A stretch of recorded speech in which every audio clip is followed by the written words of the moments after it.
Hello students, welcome back to our channel genuine study room. আশা করি তোমরা প্রত্যেকেই ভালো আছো। তো শুধুমাত্র আমাদের চ্যানেলেই কিন্তু এইচএস এবিটিএ 2024 এবং 25 যে টেস্ট পেপারটি বেরিয়েছে সেখান থেকে সমস্ত আনসিন প্যাসেজের সলিউশন কিন্তু আপলোড করা হচ্ছে। তোমরা যারা এখনও চ্যানেলটি সাবস্ক্রাইব করোনি ফটাফট সাবস্ক্রাইব করে নাও এবং পাশে থাকা বেল আইকনটি অন রাখো পরবর্তী ভিডিওর নোটিফিকেশন সবার আগে পাওয়ার জন্য। ওকে, তো চলো আজকের ভিডিওতে আমরা পেজ নাম্বার 90 পেজ নাম্বার 90তে যে আনসিন প্যাসেজটা আছে সেটা আমরা সলভ করব। তো প্রথমে আমি আনসিন প্যাসেজটা বাংলায় অনুবাদ করে নেব, তারপর আমি ট্রু ফলস এবং প্রশ্নগুলো দেখে নেব। ঠিক আছে, তো চলো শুরু করি। Sachin Tendulkar was afraid of breaking down in front of Yuvraj Singh. Sachin Tendulkar Yuvraj সিংয়ের সামনে ভেঙে পড়ার ভয়ে ছিলেন when he met the left handed batsman in London, যখন তিনি লন্ডনে এই বাঁহাতি ব্যাটসম্যানের সঙ্গে দেখা করতে যান। After his treatment in the United States for a rare germ cell cancer, যুবরাজের যে বিরল ক্যান্সারের চিকিৎসার জন্য যুক্তরাষ্ট্রে গিয়েছিলেন, সেই যুক্তরাষ্ট্রে যাওয়ার পর তিনি যখন লন্ডনে দেখা হয়েছিল তার সঙ্গে, সেই সময় তিনি মানসিক দিক দিয়ে ভেঙে পড়ছিলেন। Tendulkar told a select gathering on Tuesday. Tendulkar মঙ্গলবারে একটা নির্দিষ্ট মঞ্চে তিনি কিন্তু এই কথাগুলো তিনি বলেছেন। I met his and gave him a tight hug. মানে এটা কিন্তু টেন্ডুলকারের নিজের কথা, দেখো কোটেশনের মধ্যে রয়েছে। তো বলছেন আই মেট হিজ, আমি তার সঙ্গে সাক্ষাৎ করলাম, and gave him a tight hug, এবং জোরে আমরা আর কি আলিঙ্গন করলাম।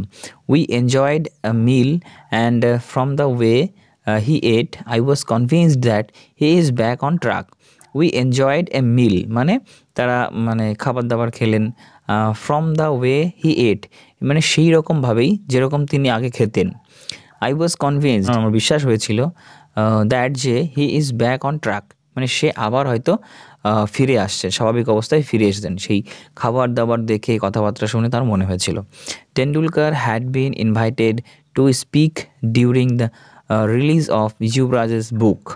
তো টেন্ডুলকার কিন্তু আমন্ত্রিত হয়েছিলেন ডিউরিং কথা বলার জন্য, মানে কিছু বলার জন্যে, যুবরাজের বই যখন রিলিজ হয়েছিল, মুক্তি পেয়েছিল, মানে যুবরাজ সিংয়ের যে জীবনী, সেইটা হচ্ছে the test of my life, মানে বইটার নাম হচ্ছে the test of my life. এই বইটা যখন লঞ্চ হয়, যখন রিলিজ হয়, তখন কিন্তু টেন্ডুলকার আমন্ত্রিত ছিলেন মানে ওই অনুষ্ঠানে। It was a poignant evening with the likes of Tendulkar, Mahendra Singh Dhoni and Virat Kohli. ঠিক আছে, talking about their emotional experience during Yuvraj's fight with cancer. তাহলে এই ছোটো ছোটো করে বলছি। তাহলে it was a poignant evening, এটা ছিল একটা আবেগপ্রবণ সন্ধ্যা। with the likes of Tendulkar, Mahendra Singh Dhoni and Virat Kohli, মানে যেখানে উপস্থিত ছিলেন কে, টেন্ডুলকার, মহেন্দ্র সিং ধোনি এবং বিরাট কোহলি, তাই তো? বিরাট কোহলি, এই বড় বড় যে সমস্ত ক্রিকেটার তারা একসঙ্গে খেলেছেন, সবাই সন্ধ্যায় একসাথে ছিলেন, তাই জন্য সন্ধ্যাটা ছিল খুবই আবেগপ্রবণ। Talking about their emotional experience during Yuvraj's fight with cancer, মানে তারা কি বলছিলেন, যে তারা যুবরাজের ক্যান্সারের সাথে লড়াইয়ের অভিজ্ঞতাগুলো তারা কিন্তু প্রকাশ করছিলেন ওখানে। আর কি, যে Mahendra Singh Dhoni said he knew about Yuvraj's situation even before he told Dhoni about it. Mahendra Singh Dhoni বললেন যে তিনি জানতেন যুবরাজের এই পরিস্থিতি, এমনকি আগেই জানতেন আর কি, মানে এমনকি যুবরাজ নিজে বলার আগেও তিনি জানতেন Dhoni. Kohli remembered how during the world cup he had gone to Yuvraj's room and found him coughing a lot and medicines lying on the table. ঠিক আছে, তো কোহলি আবার যেটা মনে করে বললেন যে ওয়ার্ল্ড কাপ চলাকালীন তিনি যুবরাজের রুমে গেছিলেন এবং দেখেছিলেন যে তিনি প্রচুর পরিমাণে কাশছেন এবং medicines lying on the table, এবং টেবিলের উপরে মেডিসিন, ওষুধ ছিল। I asked him, paaji why are you কাফিং সো মাচ। চলো পরের লাইন কি দেখে নিই। পরের লাইন কি বলছে, যে I asked him, paaji why are you কাফিং সো মাচ, মানে আমি জিজ্ঞেস করলাম যে পাজি আপনি এত কেন কাশছেন। He replied he had cancer, তিনি উত্তর দিয়েছিলেন যে তার ক্যান্সার আছে। কোহলি বললেন, I thought it is his habit of fooling around with people, আমি মনে করলাম যে আমি ভেবেছিলাম এটি তার মজার অভ্যাস, যে তিনি যে মানুষের সঙ্গে মজা করতেন সেইটা তিনি করছেন। আই টোল্ড হিম, আমি তাকে বললাম, not to joke and left the room, আমি তাকে মানে ঠাট্টা না করতে বললাম এবং ঘর থেকে বেরিয়ে গেলাম। তো এইটা হচ্ছে আমাদের আজকের আনসিন প্যাসেজের বঙ্গানুবাদ। এবার আমরা দেখে নেব যে ট্রু ফলস এবং কোশ্চেন্স অ্যান্সারগুলো। তো এটার জন্য আমি পেজটা আলাদা করে নিয়েছি, চলো আমরা সেই পেজে চলে যাব। তো দেখো চলে এসেছি পেজটাতে। প্রথমে আছে state whether the following statements are true or false, right T for true and F for false. ঠিক আছে, তাহলে দেখো প্রথমে কি বলেছে, Yuvraj Singh was being treated in London. Yuvraj Singh কি লন্ডনে চিকিৎসা হতেন? না, আমরা কিন্তু পড়েছি যে ইউনাইটেড স্টেটস, তাই তো, ইউনাইটেড স্টেটসে তিনি কিন্তু চিকিৎসা হয়েছেন, ইউনাইটেড স্টেটসে। তাহলে এটা হয়ে যাবে কি ফলস। নাম্বার 2 কি, Yuvraj Singh is a right handed batsman. Yuvraj Singh হচ্ছে একজন ডানহাতি ব্যাটসম্যান ছিল, না, এটা হচ্ছে ফলস। আমরা জানি যে সবাই যে যুবরাজ সিং হচ্ছে লেফট হ্যান্ডেড ব্যাটসম্যান। 3 নম্বর কি, Mahendra Singh first came to know about Yuvraj's cancer from Yuvraj himself. তাহলে এটা হচ্ছে ট্রু, সেটা হচ্ছে আমরা আগেই পড়েছি। Number 4, Yuvraj hardly ate during his meal with Tendulkar in London. মানে যুবরাজ যখন টেন্ডুলকারের সঙ্গে লন্ডনে মানে একসঙ্গে তারা পার্টি করেছিলেন, মানে খাবার খেয়েছিলেন, তখন হার্ডলি মানে খুব কম খেয়েছিলেন। এটা কিন্তু ফলসই ধরবো আমি, কারণ হচ্ছে যে যেহেতু সচিন টেন্ডুলকার বলেছিলেন যে তার আগের এর মতন খাওয়া দেখে আমি বিশ্বাস হচ্ছিল আমার যে হ্যাঁ সে আবার ফিরে আসছে স্বাভাবিক অবস্থায়, সেই জন্য কিন্তু আমি এখানে এটা ফলস লিখেছি। ওকে, চলো এবার দেখে নেব কোশ্চেন অ্যান্সারগুলো কী কী বলেছে। কোশ্চেন নাম্বার 1-এ কী বলেছে সেটা আগে দেখে নিই।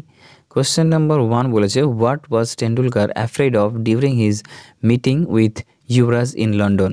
মানে what was Tendulkar afraid of, কোন বিষয়ে তিনি ভয় পাচ্ছিলেন যে যুবরাজের সঙ্গে লন্ডনে সাক্ষাৎ করার সময়। দেখো আমি আনসারগুলো লিখেছি, তোমরা হচ্ছে যদি লিখে থাকো মিলিয়ে নেবে, নতুবা কিন্তু আনসিন প্যাসেজ থেকে তোমরা ফলো করতে পারো। দেখো, Sachin Tendulkar was afraid of breaking down in front of Yuvraj Singh when he met the left handed batsman in London. তাই তো, তিনি ভয় পাচ্ছিলেন, ভেঙে পড়ার ভয় পাচ্ছিলেন। কিসের ভয় পাচ্ছিলেন? ভেঙে পড়ার ভয় পাচ্ছিলেন। কোয়েশ্চেন নাম্বার 2 কী বলেছে, যে write the name of Yuvraj's বুক। যুবরাজের যে বই, সেই বইটার নাম কি? Name some of the guests who were present at the book release. মানে কয়েকজন গেস্টের নাম উল্লেখ করতে বলছে যারা হচ্ছে বুক রিলিজের সময় ছিল। তো আমরা পড়েছি যে অ্যান্সার কী লিখেছি, দেখো, the name of the book is the test of my life, এটা হচ্ছে বইয়ের নাম। It is the biography of Yuvraj Singh, তাই তো। এবার পরে যেটা বলেছিল যে নেম সাম গেস্ট, কয়েকজন অতিথির নাম উল্লেখ করতে, তো সেটা লিখেছি, Sachin Tendulkar, Mahendra Singh Dhoni and Virat Kohli were present at the book release programme. It was a poignant evening to all. ঠিক আছে, তো চলে যাবো এবার কোশ্চেন নাম্বার 3-তে। কোশ্চেন নাম্বার 3 বলেছে, what was Kohli's reaction when Yuvraj told him he had cancer. ঠিক আছে, যখন যুবরাজ বলেছিলেন যে কোহলিকে যে আমার ক্যান্সার হয়েছে, মানে আমার ক্যান্সার আছে, তখন বিরাট কোহলির যে রিয়াকশান ছিল সেটা কেমন ছিল। তাহলে অ্যান্সার দেখো কী লিখেছি। তো অ্যান্সারটা লেখার আগে একটা কথা বলবো তোমাদেরকে, আমাদের নতুন চ্যানেল শুরু করেছি এবং চ্যালেঞ্জ করে বলছি যে অন্য কোনো চ্যানেলে কিন্তু এই আনসিন প্যাসেজের সলিউশন তোমরা মানে পর পেজ ধরে কিন্তু পাবে না, শুধুমাত্র আমাদের চ্যানেলেই পাবে। তো যারা এখনও চ্যানেলটি সাবস্ক্রাইব করোনি অবশ্যই সাবস্ক্রাইব করবে, আমাদেরকে মোটিভেটেড করবে। চ্যানেলটা বড় করার দায়িত্বও তোমাদের উপর থাকছে। তাহলে দেখো আনসারটা কী লিখেছি, during the world cup Virat Kohli had gone to Yuvraj's room. যখন ওয়ার্ল্ড কাপ হচ্ছিল তখন বিরাট কোহলি যুবরাজ সিংয়ের ঘরে গেছিলেন। ফাউন্ড হিম কফিং এ লট, তাকে দেখেছিলেন প্রচুর কাশতে। দেন যুবরাজ টোল্ড হিম দ্যাট, তখন যুবরাজ তাকে বলেছিল যে হি হ্যাড ক্যান্সার, তার ক্যান্সার আছে। বিরাট কোহলি থট দ্যাট, বিরাট কোহলি এটা ভেবেছিলেন যে হি ওয়াজ জোকিং উইথ হিম, তার সঙ্গে সে মজা করছিল। It was his habit of fooling around with people, মানে এটা তার লোকেদের সঙ্গে মানে যে অভ্যাস ছিল মজা করার, সেইটাই করছিলেন, তাই তো। কিন্তু আদতেও তো না, সত্যি ক্যান্সার হয়েছিল। তাহলে এই হচ্ছে আমাদের পেজ নাম্বার 90-র যে আনসিন প্যাসেজ আছে সেই আনসিন প্যাসেজের সলিউশন। ওকে, এবং তোমাদেরকে বলি যে তোমাদের যে সমস্ত ইম্পর্ট্যান্ট রাইটিংসগুলো আছে সেগুলো কিন্তু আমরা আমাদের এই চ্যানেলে কিন্তু প্রোভাইড করব। তো অবশ্যই তোমরা সাবস্ক্রাইব করবে, সঙ্গে থাকবে। দেখা হবে নেক্সট ভিডিওতে। Till then take care, thank you for watching.